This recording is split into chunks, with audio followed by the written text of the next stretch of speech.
Why do you say that, Father? You aren't afraid, are you? No, but I respect some of the superstitions of others. Often they are founded in fact.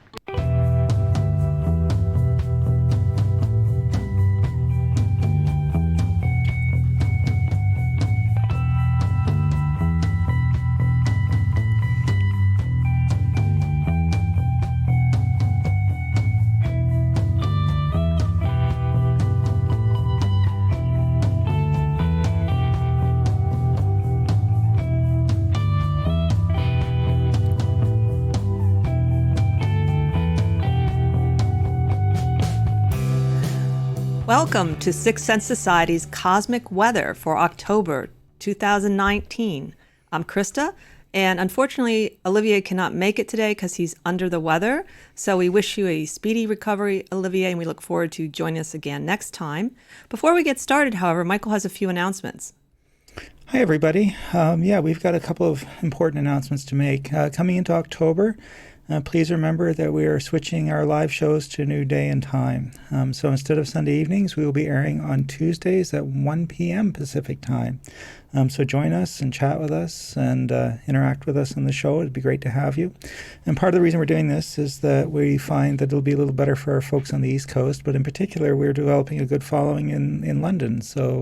And the UK. So we're excited to have those folks. And this will mean that it'll be early evening for them so they can chat with us and participate. And we can interview some cool people on the other side of the pond, as they say, as well. So that's starting in October. And our first show in October, first of all, October is going to be all things paranormal. So we have all kinds of ghost hunters and cool things coming up. But our first is our good friend, Jeff Mandel, who is going to be talking us through his experiences as a ghost hunter and his journey. But also, he's a very tech-oriented guy. So we're going to be talking about some of the tech you see on the ghost shows, what works, what doesn't work, and so forth. And so if you're interested in some of the tech stuff, join us, and it should be a really cool discussion. And then we've got a lot more paranormal people coming up as well. And of course, you can get all the information on our website, sixthsensesociety.com, SIXTH, it's all spelled out. Or subscribe to our Instagram and everything. And Krista's really good at keeping everybody up to date with what's going on Instagram, so thank you. And then one last thing, I just want to thank everyone for the support. Our show has been growing a lot, our watch minutes and subscribers, and it's just really gratifying to know that you guys are enjoying it and we're having fun doing it. And so I think that it's turning into something really special. And so we really value and appreciate all of you guys for supporting us. And so thanks very much. And with that, I'm going to turn it back over to Krista so that we can find out what are going on in the heavens this week or this month. Take it away, Krista. All right. Thanks, Michael.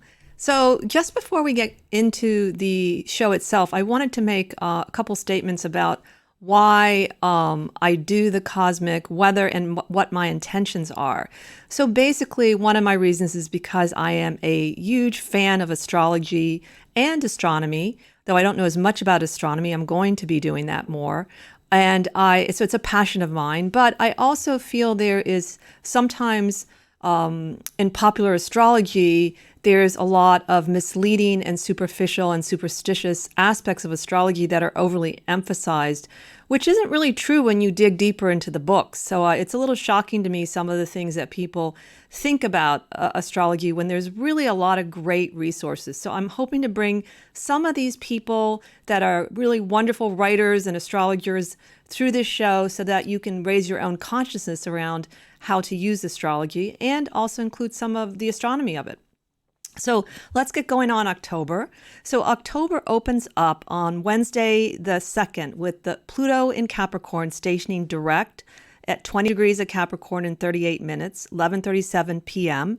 It has been retrograde since April 25th. And I'm going to be talking a fair bit today about the Pluto and retrograde from a couple different points of view.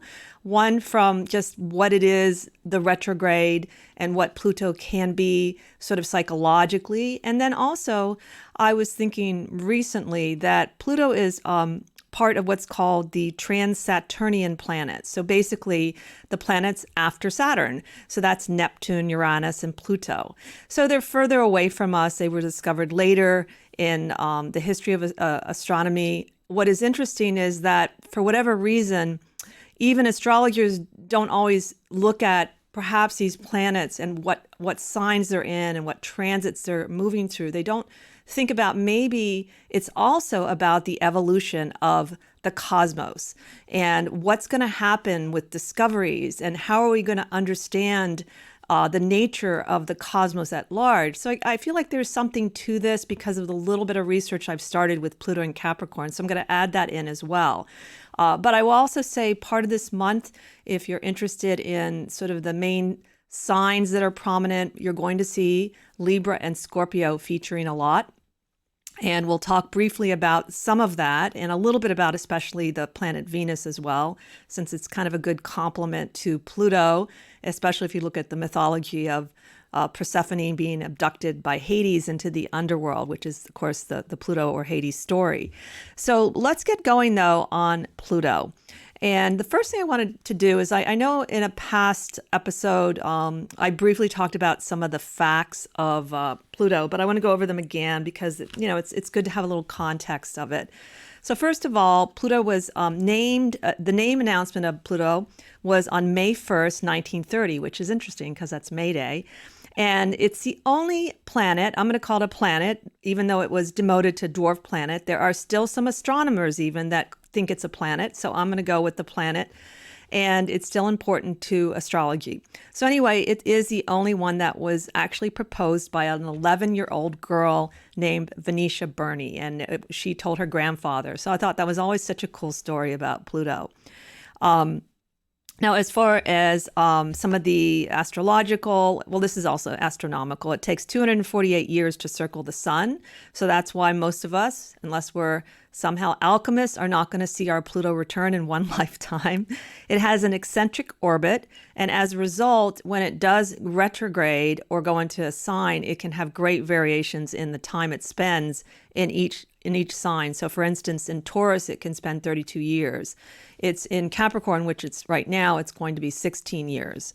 It is, by the way, like some of the other larger planets, more distant planets, it's retrograde 44% of the time. I want you to think about that because people sometimes, this is one of those popular crazinesses whenever anything retrogrades at all. There's this whole like Yahoo or intensity without people even thinking about how often these planets retrograde. So it's almost half the time that Pluto spends in retrograde because it's slow. And there's a reason for, or there's an effect it makes by being a slow moving planet, particularly if you look at how it affects your natal chart. And we're going to talk a little bit about that. So those are some of the facts. Now, Pluto itself, many of us know that are either fans of astrology or astrologers, we know that it's associated with not birth, but death and destruction. And there's also evolutionary astrology, which sees Pluto as a way of looking at sort of the deeper aspects of the soul and how do we grow, but has that kind of dark and intense kind of association, which it does deserve. It's also interesting, associated with laser beams, genetic engineering, X-rays, ESP, invisible planes, and the unseen. So that's something to think about there. It is a higher octave of Mars, so it is connected to Mars. And when you go into the birth chart, as I said, it indicates how and where one might undergo transformation and transformative experiences. Sorry, it is the ruler of Scorpio, and it symbolizes the capacity for, again, self-transformation and self-renewal. And this is according to Demeter George and Douglas Block. So that's a little bit about some of the facts of Pluto. Now, what's important about when, let's say you want to use Pluto to help you with your own natal chart. So the most important thing is, let's say you want to look at the transit of Pluto, not just your Pluto, the sign in the house that Pluto is in when you were born. When you're looking at transits in general, many astrologers, at least the Western ones I've read, they want the orb, the degree, to be very close when it has any contact with a planet. So they want it within 1 to 2 degrees, particularly Pluto, because it's such a slow generational kind of planet. So you want to, otherwise it's not necessarily going to affect you in the same way if Pluto's making no contact, transiting Pluto, with your chart at the time. So that this is why you would want to know the degrees of your planets, and is it going to conjunct your sun perhaps? And then you definitely want to take a look at that. And what house is it in is the area that you're going to have that Plutonian experience. So for instance, for me, Pluto is transiting my 11th house right now, and as well as Saturn. And this has to do with my groups and associations. And also it has to do with my hopes and dreams, which are going through a lot of deeper analysis for me. And I've had some changes in some of my long-term goals because I've been working with the concept and trying to dig deeper into my psyche to determine what's best for me now. To give you an idea, though, at how important it is to know the period of retrograde, I looked through the ephemeruses, and basically when Pluto's in the sign of Capricorn, it's going to retrograde 16 times. And luckily it retrogrades roughly at the same time each year because it's only moving a few degrees a year. So you can even guesstimate. So in this case, it started in April. The first retrograde was April 5th, 2009. And then it went direct September 12th, 2009. Now it's going to push eventually up into sort of October, but very, very at the end, it does that. So that period of time, roughly that April to September, is when Pluto will go retrograde. And the reason it's important to know where it's going retrograde is that idea that many people have Pluto in Capricorn. It's that generational planet. So you want to get the particulars because otherwise it's going to be too vague and not really that great. So basically, that's a little bit about Pluto in retrograde. Pluto does not necessarily mean physical death. In fact, it often is more a deeper transformation. It can be a death of an idea, something you cherish or value. Sometimes it's actually Jupiter that can herald natural death. So don't think of it necessarily as literal. And what it's doing is kind of scouring an area. It's kind of going in and then it pulls back, going direct, and then it goes in so that you can keep going deeper and deeper in a way that's not shocking to the psyche. So it's not going to always be an operation. And even though there can be maybe at the moment of first, when it first goes into a sign or first retrograde, maybe there is something that will shock you in your life to open up, but not necessarily. You could just also start feeling things inside. You want to sort of look and see, what it is it's trying to dig out. One of the reasons that Aaron Sullivan and I think Demeter George both say that it can be unnerving is that the Plutonian experience is a very isolated experience, and no two Plutonian experiences are the same. And if you really work with it, you come out a different person. So you're going to be deeply changed by the transits of Pluto, some probably more consciously than others. So that's one of the reasons why it's really, really important to look at the particulars and don't buy into the mass hysteria around Pluto, whether it's stationary direct or whether it's going retrograde. So there was something else I wanted to share with, Pluto in the book by Aaron Sullivan, Retrograde Planets. She says that a great deal of the inner pain we experience, quote, under the repeated onslaught of Pluto has to do with unrealized potential, hidden resources with no avenue for expression, or deeply submerged desires which have remained unmet. And she suggests that during these times, you find an obsession, a passionate obsession. And that's either one way to transform it and heal, or maybe it is actually something you'll do, I would say, based on my own experiences. So that's a little bit about sort of the psychology of Pluto in retrograde and in Capricorn. But I wanted to mention sort of briefly some of the astronomical discoveries that have happened while Pluto is in Capricorn.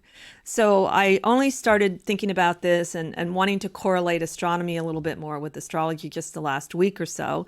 And it is really interesting what I discovered very quickly. For instance, in September 2008, which was, basically a little bit before it turned into the sign of Capricorn, there was an article that talked about dark flow, and researchers found evidence in the cosmic microwave background that hundreds of galaxy clusters are streaming en masse towards a region at the end of the visible universe, hinting that a very large mass lies outside our visible universe.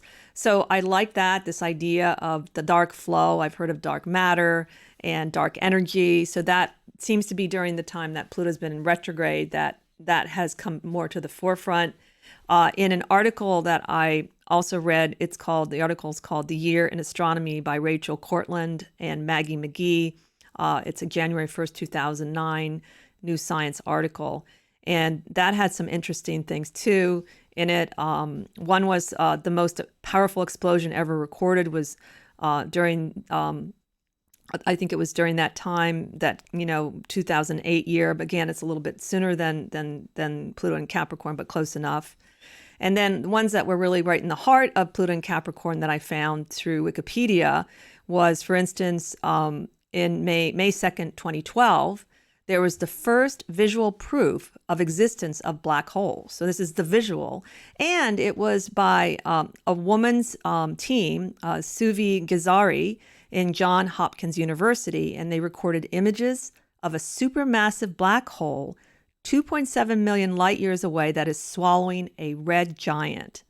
There was also in 2015 the first successful encounter of Pluto by NASA by New Horizons spacecraft, and that's where you got some of the pictures of Pluto. And the U.S. became the first nation to explore all of the 9 major planets recognized in 1981. So that was neat. And then the final one I found that was really cool was kind of a combination of Pluto in Sagittarius meets Pluto in Capricorn, because some of the pictures were, or some of the, research was during Pluto in Sagittarius. But in 2013, there were these massive, extensive maps of the Milky Way galaxy made of more than 2 million Spitzer images collected over 10 years. So they were mapping, and I thought that's a very Capricorn kind of thing, putting it all together, organizing it into something that's kind of practical on a level. So those were some of the astronomical things that were going on. And then because Pluto can represent, I feel, the underworld, you also can see the price of gold skyrocketing and the creation of the Bitcoin during Pluto in Capricorn. So those were a couple of more practical things. So that's just a few things about Pluto. I want to go on to some of the other things happening this month. So for instance, on Thursday, the 3rd, we have Mercury moving into Scorpio at 1:15 a.m. On that same day, we have Mars in Libra at 9:22 p.m. We have our first quarter moon on Saturday, the 5th, and it will be in 12 degrees of Capricorn in 9 minutes at 9:47 a.m. And then Tuesday, the 8th, I'm going to talk a little bit about Venus. Venus will be moving into Scorpio, so we'll have Mercury and Venus in Scorpio at that time, and that's going to be at 10:06 a.m. So I wanted to mention a little bit about these two aspects of Venus that some of you probably are aware of. There are Venus rules both Libra and Taurus. And in Retrograde Planets by Erin Sullivan, she has a whole little spiel on Venus as the dual goddess. So there's Aphrodite Urania, which is the Libra aspect, and there's Aphrodite Pendemis, which is more connected to the sensual Taurus side of Venus. And so we have earlier on, before we moved into Scorpio, of course, Venus has been in Libra. And so also we have the sun in Libra during a good part of October. So that's a good time to be focused more on that part of Libra, which is definitely a more intellectual. It's an air sign. It's associated with socializing and relating to people, aesthetics. It's more refined. So I really like that. And also I liked what Erin Sullivan said about Venus in general in the planet, how it functions. She says it is to sift the sacred from the profane, the primitive from the cultured aspect of one's energy and power.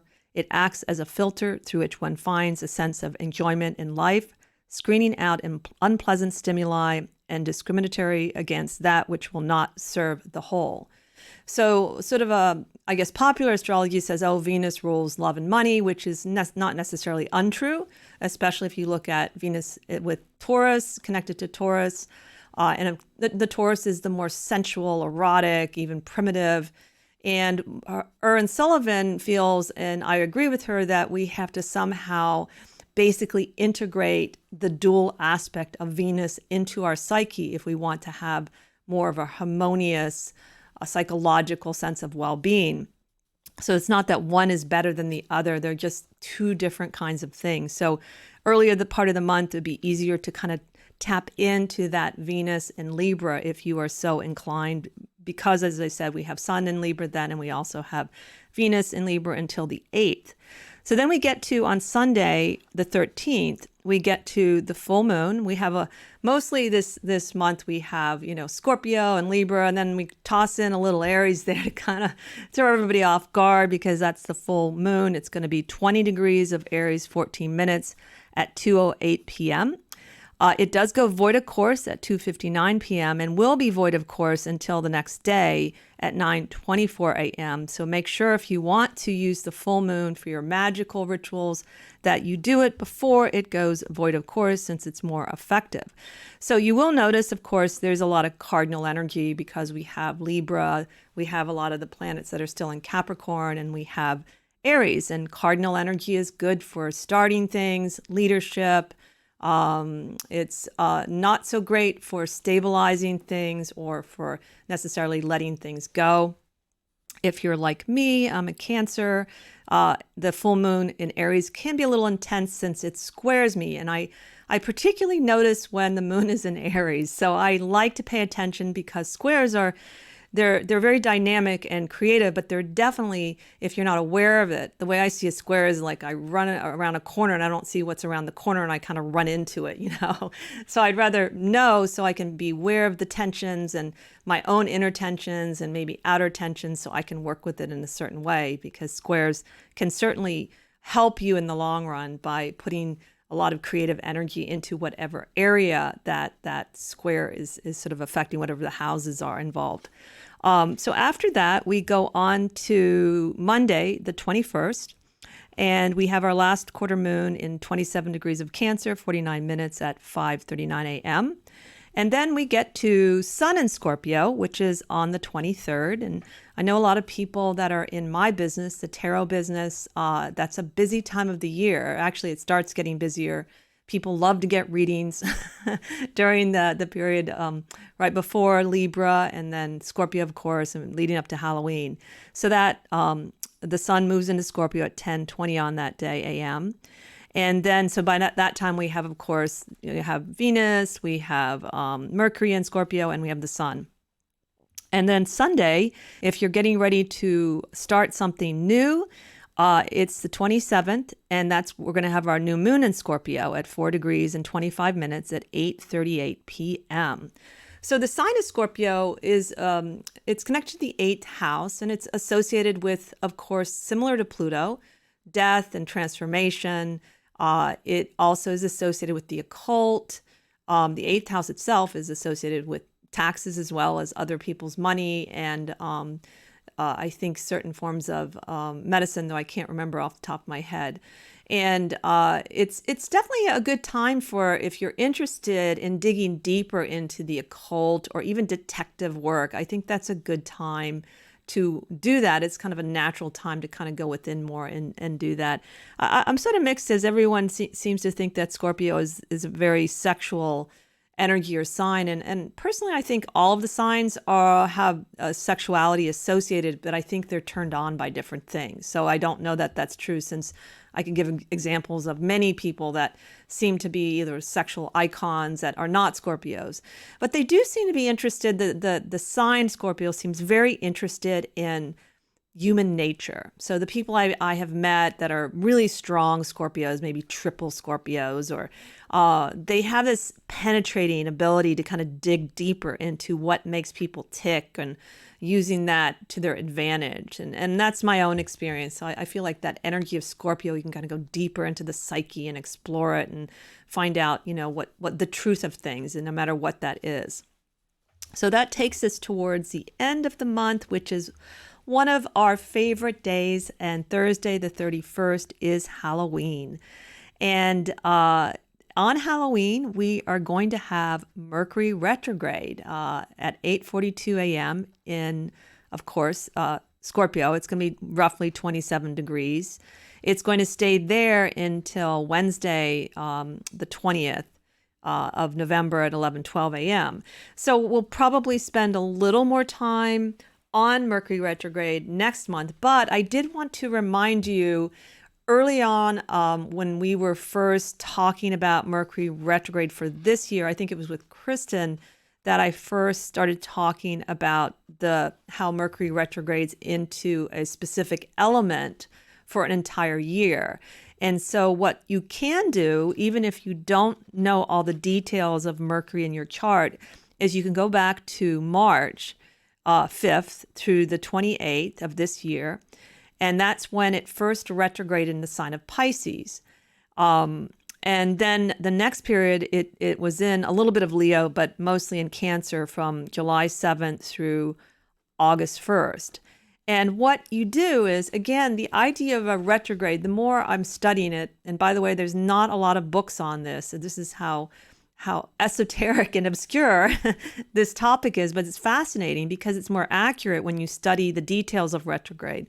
So you go through and you look at, let's say it was some kind of an emotional or psychological issue, which would suit the water triad, at least according to Aaron Sullivan. And you look at what were the issues in the beginning of that period when Mercury was in Pisces.